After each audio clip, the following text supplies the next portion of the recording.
Bonjour tout le monde. Alors, j'aimerais partager un passage, enfin faire un partage surtout, parce que je vais partager deux passages.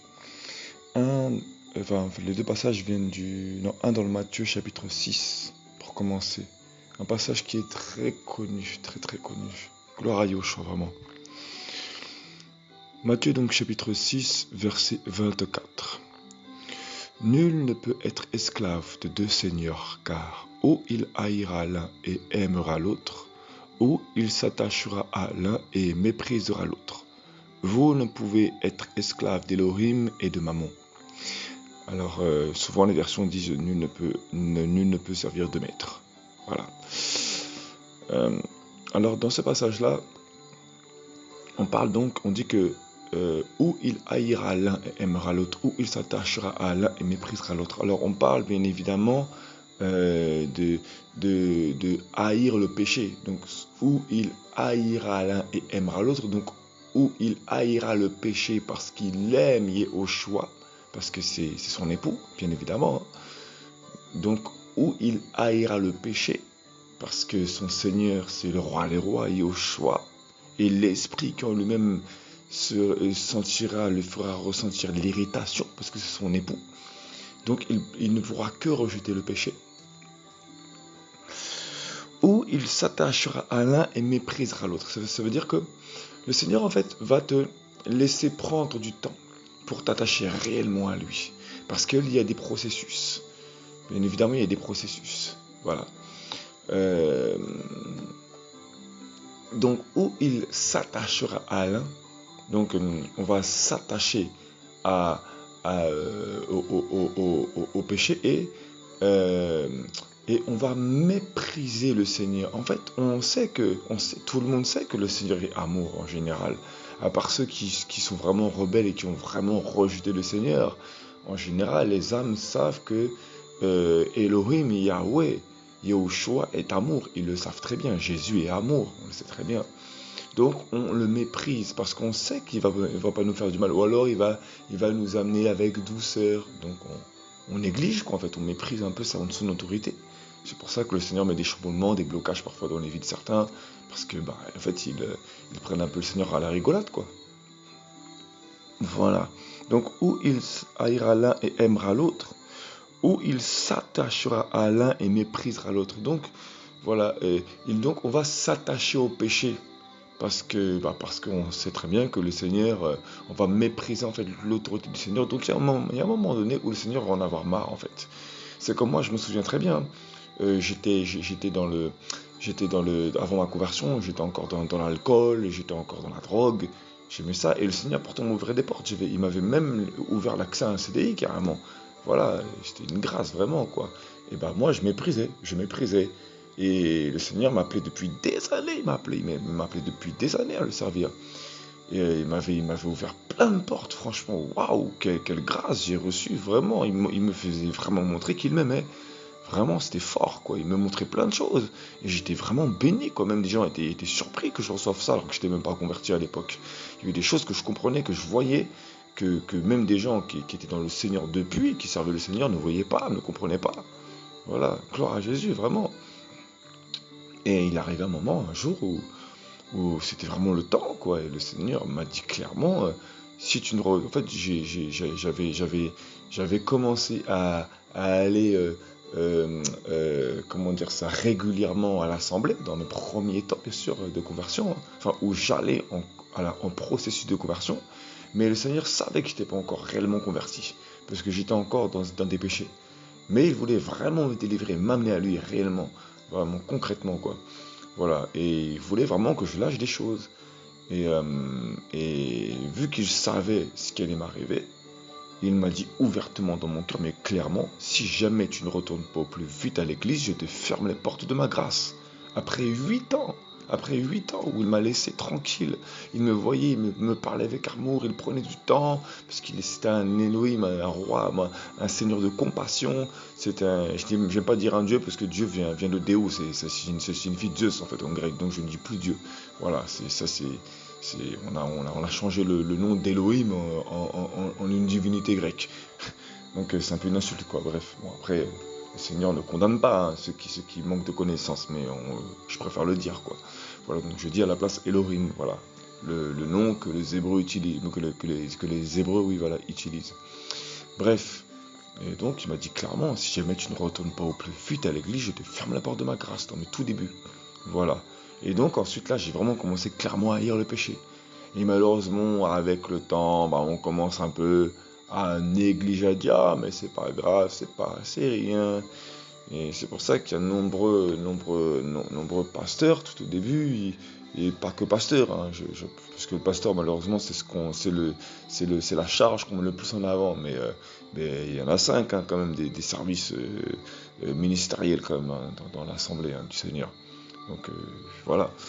Bref, au début on est tellement chaud bouillant pour le Seigneur, on va faire un peu tout quoi. Bref et souvent quand on arrive au Seigneur, il y a plein de choses qu'on ne supporte plus. Hein. Et donc on, on est chaud bouillant et voilà. Et après, à la fin, on commence un peu, le feu commence un peu à s'éténuer, puis on commence un peu à laisser entrer le péché, laisser entrer le quotidien de notre vie. Voilà, la vie chrétienne devient un peu tiède, ça devient du quotidien, ça devient une habitude, ça devient des coutumes. En fait, tout ce qui était avant le premier amour, vraiment du Seigneur Yoshua, ça devient presque une culture, mais une tradition carrément, quoi, du quotidien, une habitude en fait, voilà. Et ça devient une lassitude. Voilà, malheureusement, c'est l'erreur que font beaucoup de personnes. Voilà. Il faut vraiment travailler dessus, quoi. D'où l'esprit de vérité qui vient nous convaincre à chaque jour de notre marche quotidienne avec le Seigneur. Voilà, bref. Voilà, donc où il s'attachera à l'un et méprisera l'autre, donc où il va s'attacher au péché et mépriser le Seigneur. Voilà. Voilà. Et on est en Matthieu chapitre 6, hein. Donc c'est encore dans les premiers chapitres, hein, voilà. Hein. Dans le chapitre juste avant, dans le chapitre juste avant, c'est ça, au chapitre 5, hein, il a le discours du bénis sont les pauvres en esprit, car le royaume des cieux est à eux, etc., etc. Donc c'est vraiment les débuts en fait. Hein. Donc voilà, il avertit, je veux dire, dans les débuts, il avertit. Plus on avance dans l'évangile, hein, plus ses paroles deviennent un peu dures. C'est pour ça que nombreux ensuite sont écartés de lui. Donc au début, c'est ça, au début, il parle vraiment, revenez au Seigneur, quoi, voilà. Bref, gloire à Yahushua, voilà. Et donc maintenant, je vais en venir au chapitre 7, Matthieu chapitre 7. Donc voilà, ne jugez pas, afin que vous ne soyez pas jugés. Car on vous jugera du jugement dont vous jugez, et l'on vous mesurera avec la mesure dont vous mesurez. Et pourquoi vois-tu la paille qui est dans l'œil de ton frère, et n'aperçois-tu pas la poutre qui est dans ton œil? Ou comment diras-tu à ton frère, permets que j'ôte de ton œil cette paille, et voici que la poutre est dans ton œil? Hypocrite, ôte premièrement la poutre de ton œil, alors tu verras clair pour ôter la paille de l'œil de ton frère. Ne donnez pas les choses saintes aux chiens, et ne jetez pas les perles devant ne jetez pas vos perles devant les porceaux, de peur qu'ils ne les foulent aux pieds, ne se retournent et ne vous déchirent. Voilà.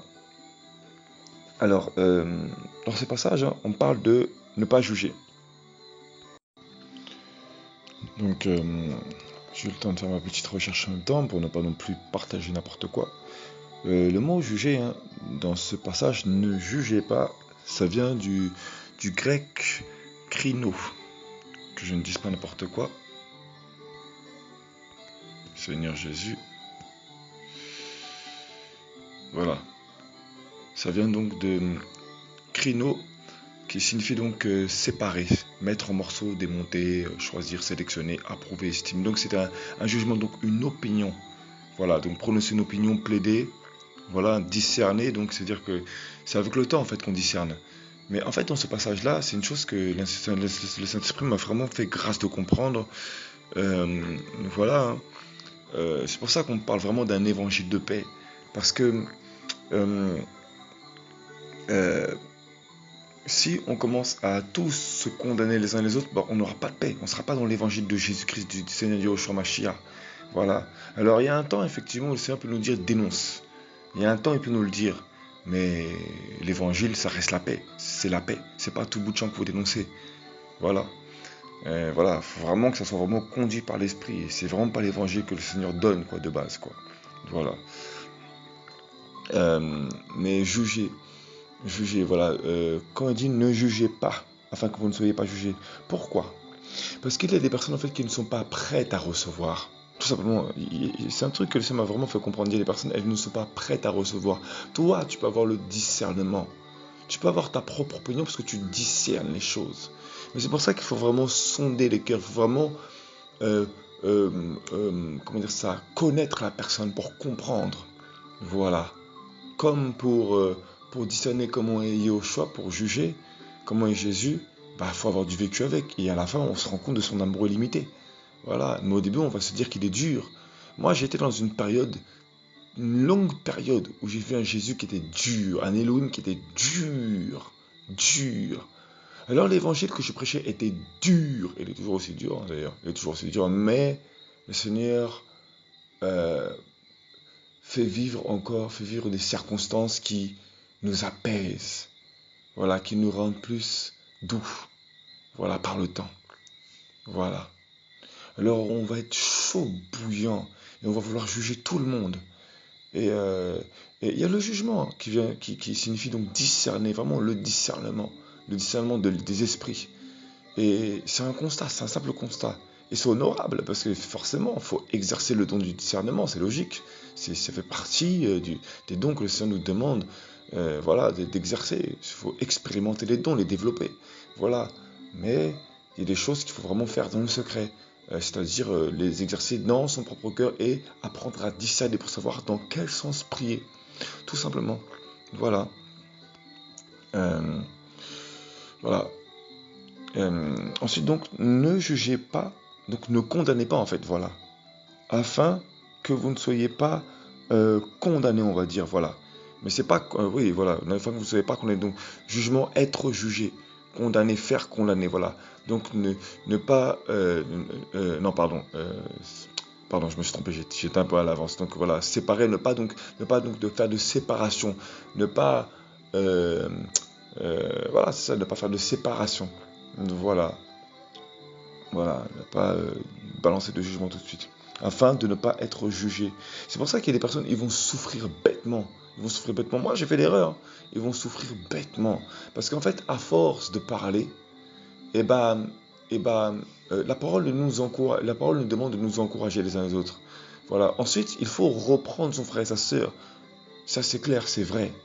Mais dans la sagesse, il faut reprendre. Il faut vraiment la reprendre. Après, quand c'est un ancien, il faut vraiment le prendre. Un ancien, on va dire, il est mûr. Normalement, il est censé être mûr. Donc, il faut vraiment le reprendre. Mais toujours dans la sagesse, quand même. Voilà. Voilà. Donc, ne jugez pas afin que vous ne soyez pas jugés. Car on vous jugera du jugement dont vous jugez.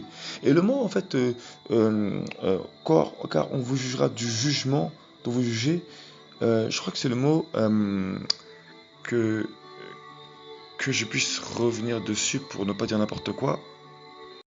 Donc c'est bien ça, donc du jugement, car on vous jugera du jugement. Donc le mot jugement, dans ce passage, vient du grec krima, krima, voilà, qui signifie donc un décret. Donc c'est-à-dire que on vous jugera euh, du décret dont vous jugez. C'est-à-dire que vous avez décrété.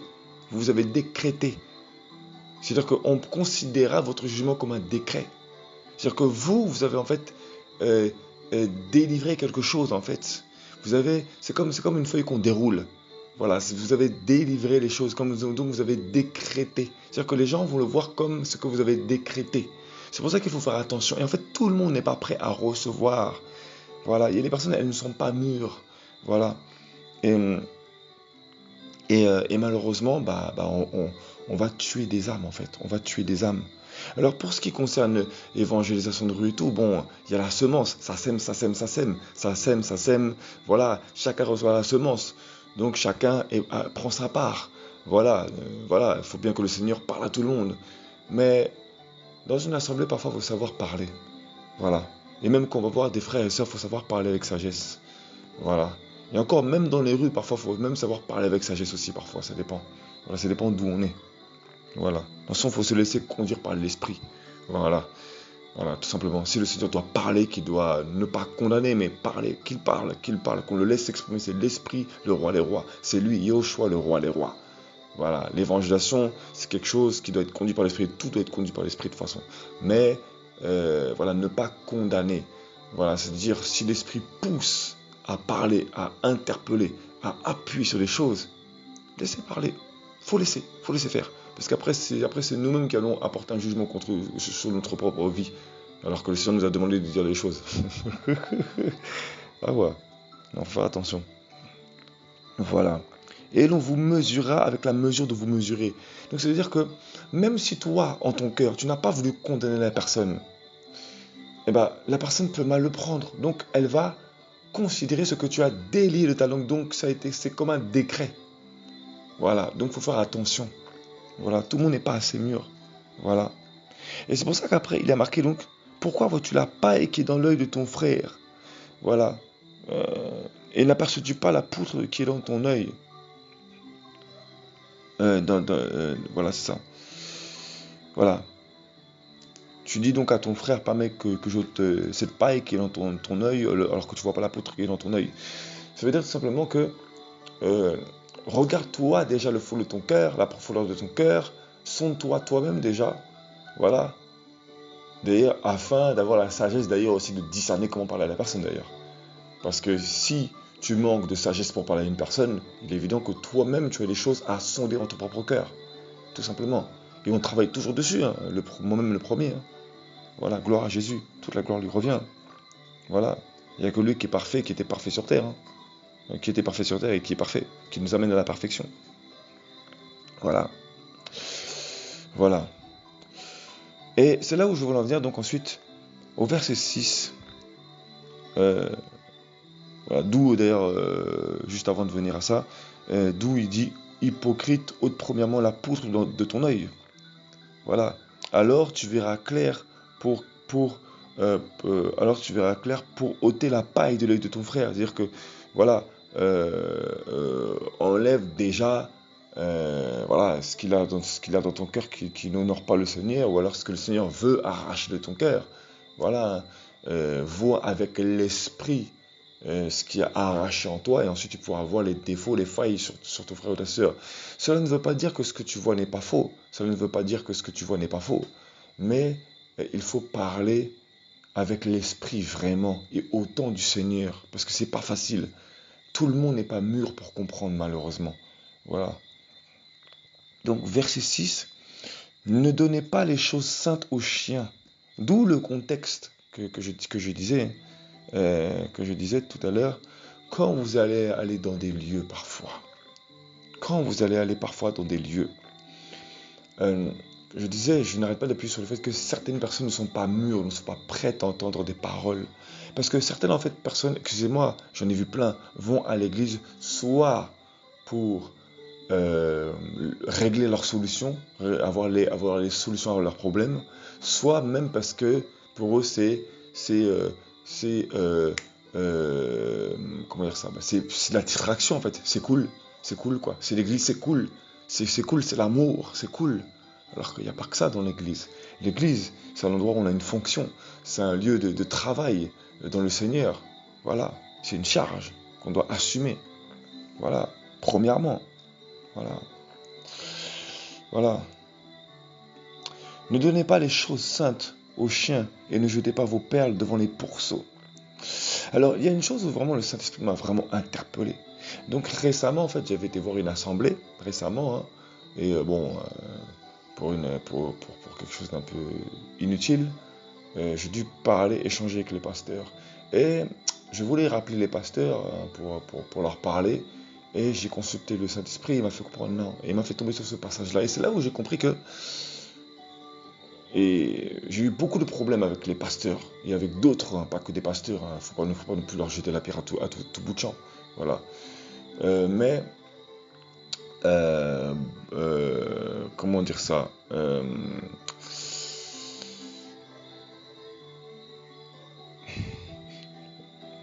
beaucoup n'étaient pas prêts, beaucoup ne sont pas prêts. Voilà.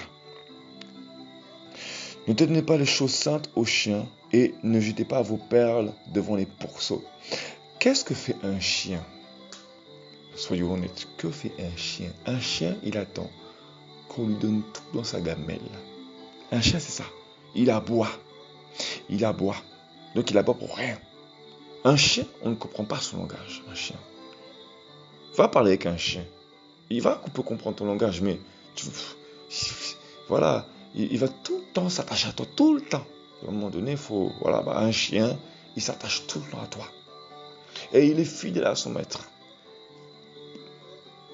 Quelqu'un qui est comme un chien, c'est quelqu'un qui va être fidèle à son maître. Mais il n'aura pas vraiment de personnalité. Il va grogner pour rien. Il va aboyer pour peu de choses. Dès qu'il va voir un étranger, il va tout de suite aboyer. Il va vraiment falloir qu'il s'habitue à l'étranger. Voilà. Un chien réagit, c'est un animal, il réagit à l'instinct, à ce qu'on lui a appris. Donc, si ce qu'on t'a appris, comment dire ça, ne va pas au sens de la situation que tu vois, tu vas tout de suite grogner ou aboyer. Par contre, celui qui vit dans l'esprit, il va comprendre tout de suite ce qui va se passer. Il ne va pas grogner, il ne va pas aboyer, parce que l'esprit va lui révéler ce qui se passe. Voilà la différence. Un chien, il court derrière son maître. Excusez-moi, mais c'est comme ça. Un chien, il court derrière son maître. Un chien, il lèche le visage de son maître. Un chien, c'est ça. Il est tout le temps derrière son maître. Un chien, c'est ça. Voilà. Et la parole dit aussi dans Proverbes chapitre 6, verset 11. C'est un passage que le Seigneur m'avait permis d'aller voir. Saint-Esprit.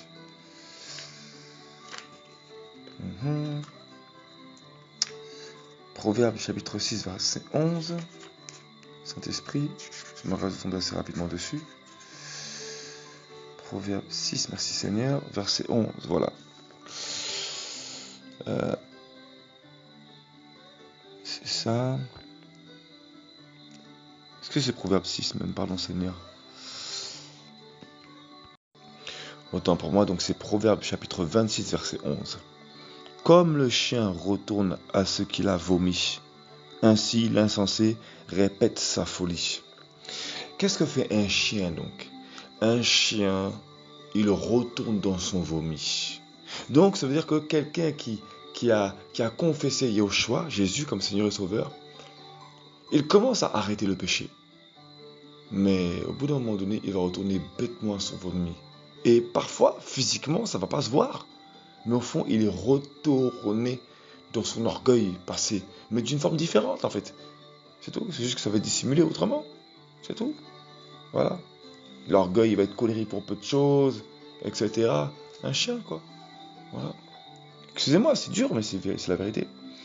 Voilà. Donc ne jetez pas les choses saintes aux chiens. Parce que le chien va aboyer. Dès que ça ne va pas correspondre à ce que excusez-moi, mais à ce que le pasteur ou je sais pas qui, autorité de l'église, va dire, il va faire grrrr, ou il va faire waf, waf.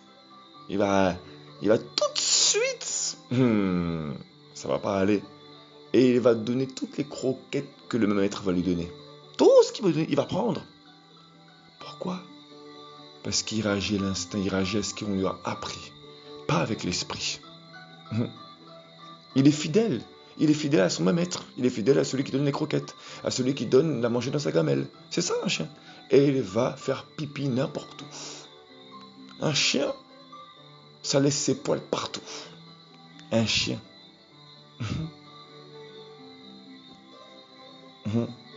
Ça laisse ses traces partout. Ça laisse ses odeurs partout. Un chien. Et ne jetez pas vos perles devant les pourceaux.